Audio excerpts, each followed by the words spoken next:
RT right to education act याच्या अन्वये शिक्षण अधिकारी यांनी दिलेल्या फिर्यादीवरून 2 आरोपितांविरुद्ध दोन पालकांच्या विरुद्ध गुन्हा नोंद झाला होता। सदर तपासादरम्यान आरोपी संख्या वाढलेली आहे।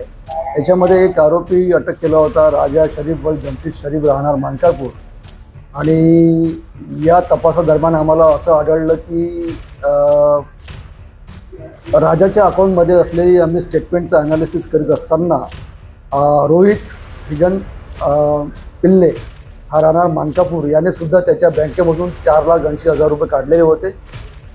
ती रक्कम आम्ही बँकेसाठी ऑलरेडी फ्रीज करण्यासाठी दिलेली होती, पण त्यानं ती रक्कम ATMच्या मार्फत काढली।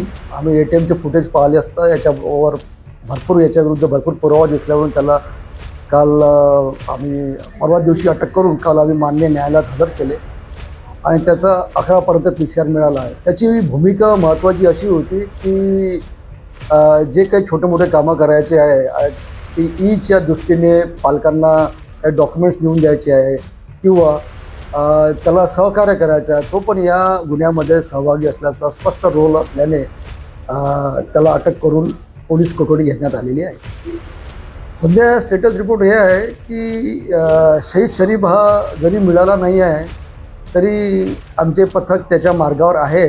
आम्ही त्याला जरूर अटक करू। तसंच पोलीस स्टेशन बर्डी आणि पोलीस स्टेशन मानकापूरला पण आम्ही त्याच्याविरुद्ध गुन्हे नोंद झालेले आहे।